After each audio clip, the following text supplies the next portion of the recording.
narrative around migration in the Mediterranean region, and in particular between Africa and Europe, has been polarized and politically difficult to engage with for a number of years. And yet there are some important lessons that we learned even before the COVID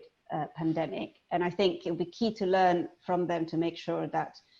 we adapt to this new reality of life with COVID, as most countries in the region work towards a recovery. What we knew about migration narratives, and particularly about public attitudes towards migration in the countries, in the regions, certainly in Europe, but also increasingly in Africa and the Middle East, is that contrary to what most people believe, the public attitudes towards migration are not that polarized, meaning that the attitudes that people have are not as negative as one might assume, given the political debates in a lot of the countries in the region. And so while, particularly during political campaigns, people become very interested in migration, and migration certainly has a strong political salience in a number of countries. And there is no doubt that the public in a number of countries are very worried about uncontrolled migration, illegal migration, being invaded by migrants. This is in no way, is not particularly entrenched, meaning that people don't have inherent negative views about migrants, about the other, and actually have a real appetite to try to see this problem resolved and addressed, including with fairness and a greater degree of humanity. So we know that it's a topic where people are, fundamentally open-minded. In the vast majority, in almost all countries in Europe, the vast majority of people are undecided. Roughly 50% of the population does not hold particularly strong negative or positive views about migration. They want to be reassured about how it's going to be handled, and they have worries. Sometimes they're called the so-called anxious middle, so people that do not have strong views, that want mostly to be reassured and better informed. And yet, at every turn in political campaigns, we've seen nationalist politicians and parties really making immigration the centerpiece of political campaigns, and in most cases being very successful at it. So this requires some thinking and some innovative ways to try to live with this knowledge in the way we think of the narrative that we use.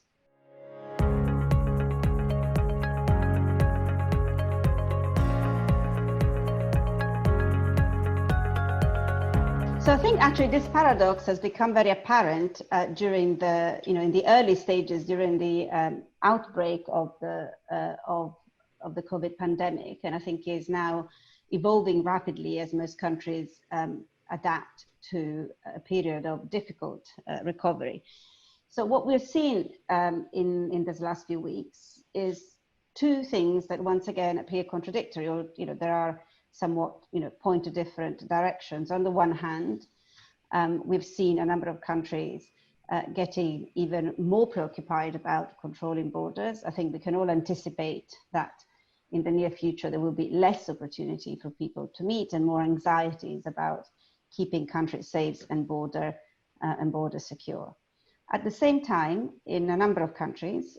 we have, people seem to have woken up to the reality that migrant workers are indeed key and essential workers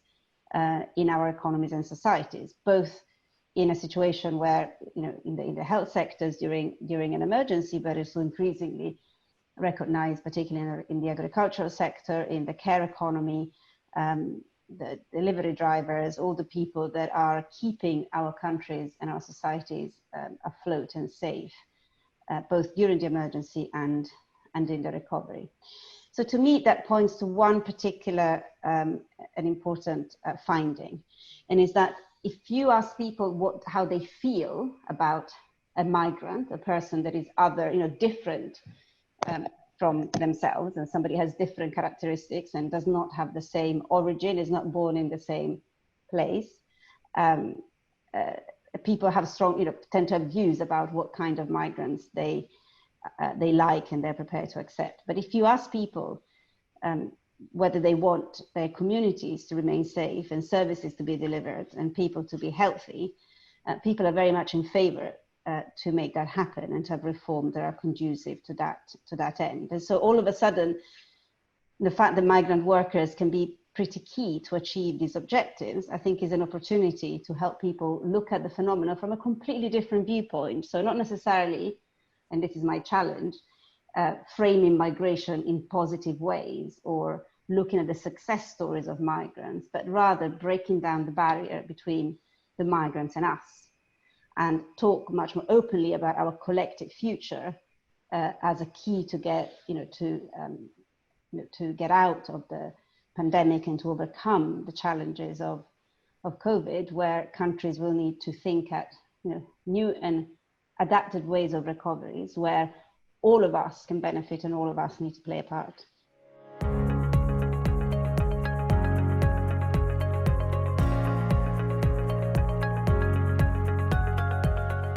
So I think this can help us enormously. In fact, I've written, since that original blog where I spotted this as as something that, in fact, was about to happen in so many countries, and what I've been thinking since, given how much this topic has, resonates now in different parts of the world, and how many innovations, how many reforms, how many new initiatives that we are actually very actively tracking at ODI are, week by week, are developing, all aiming to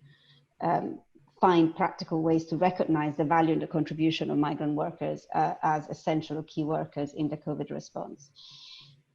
But I think that the real opportunity and the key insights for this experience is that the reason why this has, this resonates with the public in so many contexts is because key workers are all of us. So the migrant workers are part of now, an awareness about the value and the contribution of a broader set of people who are members of our community, that are the heroes, the people that in this country, in the UK, we clap for every Thursday night, the people who are keeping us alive, and they are part of this community. So they're now, they are us, that we are in this endeavor together. And I think the key challenge is to maintain this sense of collective endeavor for the recovery and for the future. So these are workers that were not just essential in a crisis, in a moment of emergencies, when doctors were flown in from different parts of the world. The delivery drivers, the care workers, in fact, the agricultural workers, which have been in the spotlight in Italy in the last few days, are essential for our economies and societies going forward.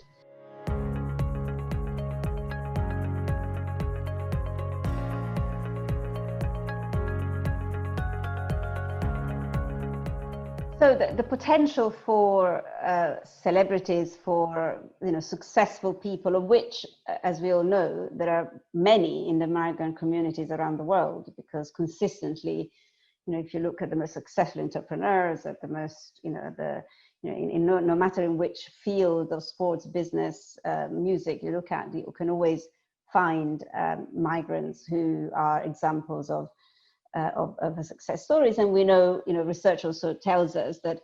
migrants, people who move from their home and adapt to life in different contexts and countries, tend to be very resilient individuals that have, are driven, strong, motivated, as well as often being typically young and healthy, which means also that, as we know, they tend not to be big burdens on societies. So there is definitely scope to do more, particularly in the public, in the public space, with, I think,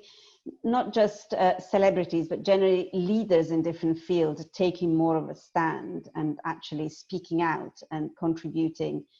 both, as migrants themselves in the debate, but also, for example, business leaders that could be much more vocal about the fact that their businesses thrive because of the contribution of workers of different orders in different sectors. And my challenge for us, so for the community of people that considers migration, is to learn to do that, not necessarily just emphasizing the identity of the people as migrants, but the identity of people as human beings that have, or are celebrities, or innovators that bring an interesting perspective or a personal stories. So yes, there is scope to do more engagement in the public with migrants who represent, the success or, having achieved something with their lives. But once again, I think that's not enough, or perhaps not even the point, is actually finding a language and a point of connection on things that matter to people, that are not necessarily relating to the reality of migration. And so the labels of campaigns that emphasize, I'm a migrant or the migrant hero, I do think are part of what we need to reconsider, because they do, I think, as you suggest in one of your questions, also, have the potential of fighting back a little bit when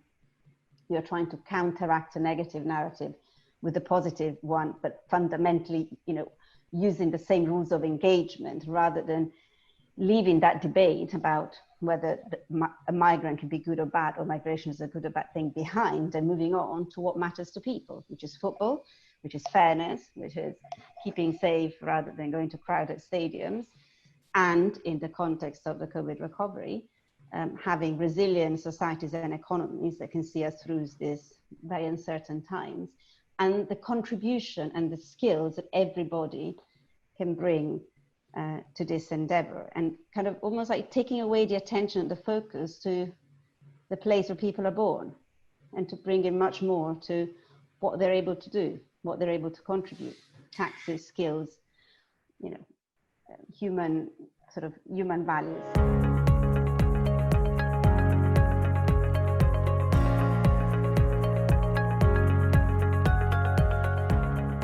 So this is a bit of a chicken and egg question. So you will have policymakers, but especially politicians, time and time again, especially those that need to stand for election sometime soon,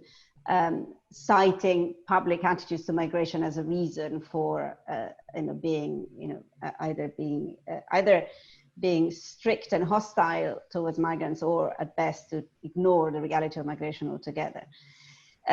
Going back to what we were discussing earlier about the research on public attitudes or political salience of migration, what we know is that public attitudes towards migration tend to be particularly negative around political campaigning and political messages that can fuel anxieties and worries around particularly the mismanagement of migration, rather than being, as we said earlier, entrenched and negative on migration per se. So I think there is, policymakers and politicians, I think, can and should afford a little bit more, flexibility and a bit more of an open mind about these questions, including because the public actually want to be reassured about how this is going to be handled. Now, again, I think the news of the last couple of days from Italy and the reform that is one element of a broader reform package around the recovery from COVID that includes an element of regularization of all irregular migrants in particular sectors is actually an interesting one in that respect, because there you have a politician who is fundamentally who is in charge of agricultural policy rather than home affairs or border control, who has the very specific challenge of sustaining a sector that is in crisis and that is key for the recovery of the country in COVID, where in that particular context, the reality of irregular workers, both migrants, but also natives, Italians, that are, is a reality of the agricultural sector, needs to be addressed and resolved. And so there you have the opportunity of bringing about a significant reforms in terms of regularization of migrants, alongside the regularization of other workers, including Italian workers, in a particular sector where there are opportunities and needs in the economy and societies, and the same applies to domestic work and care workers. So again, what will be the opportunity for, or the incentive for somebody standing for, for running a country, to be, political leaders in the next few years on immigration? I don't expect them to be very different. And if anything, I think we will see a backlash in terms of political sort of appetite to be, more flexible when it comes particularly to border controls, given the anxiety that the movement of people is bringing to the management of COVID. On the other hand, I would like to see, and I think there should be spaces for politicians in different sectors, healthcare, agriculture, climate change, anybody who's in charge of youth, to really be much more pragmatic and open-minded about the fact that labor rules and labor policies might need reform in ways that will include the opportunity to integrate better migrant workers. It's also worth remembering that there are different policymakers and politicians that have different priorities. And it strikes me increasingly how mayors and more generally local politicians that lead at the local level have a greater appetite than ever to engage in these debates. Primarily, particularly mayors of large cities, because they live the reality of human mobility inside and between their cities on a day-to-day, and because they need to address the reality of migration as part of urban policies as a matter of practice. And so increasingly we have seen mayors around the world taking steps and exercising leadership in this space, including at the international level. I'm thinking about the way they're working together on climate, but also migration, like the Mayors Migration Councils. We're working with a set of mayors in Europe and Africa, so very much around the Mediterranean region, setting up a dialogue on human mobility. And so there may be opportunities, I think, in the near future to engage more and more directly with local politicians and policymakers on this matter in ways that I think has less constraints than some of the national politicians might have in engaging in this political debate.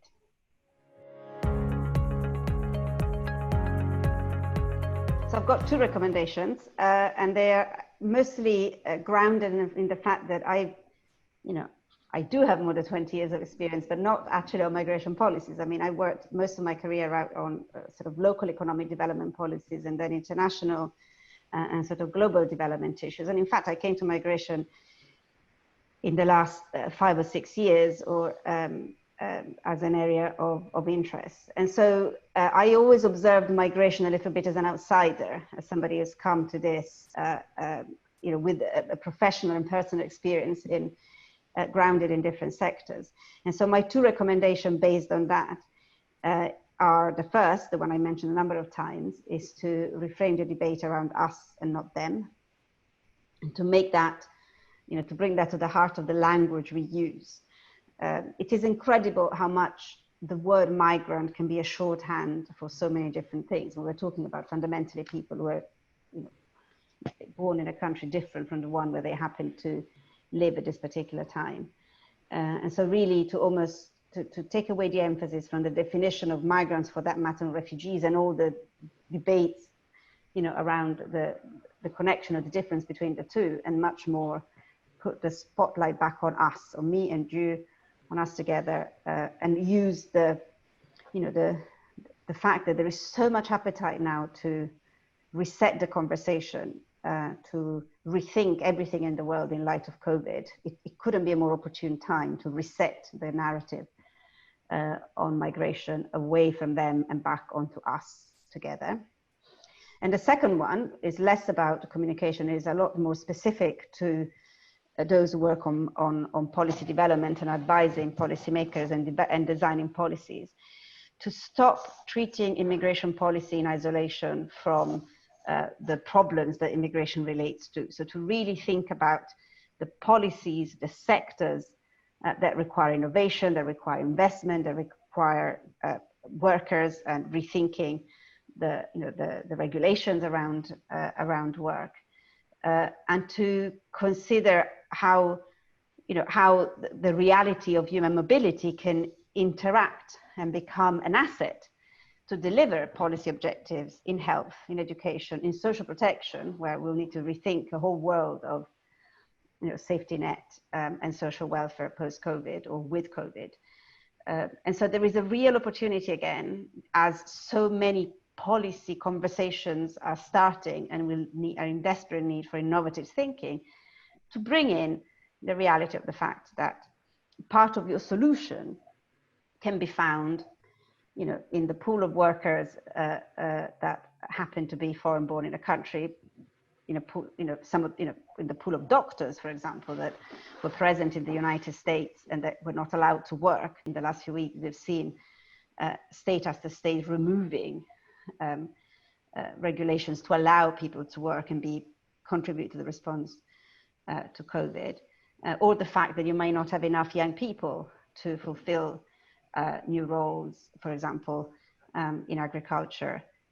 in particular countries, that you may not have enough nurses to sustain the National Health Service in the UK once all the European nurses will be gone. And so to really very pragmatically, to some extent even opportunistically, spot where there are sectoral openings, sectoral resets in the policy conversation, where we can bring migration into the picture as a strategy to achieve change, rather than continuously advocating for reform in immigration policies per se, which I frankly see in the next few months is even more challenging than ever before. I think it's going to be terribly difficult in the next few years to argue in favor of more flexible border policies and management in light of all the additional challenges that COVID has brought to human mobility.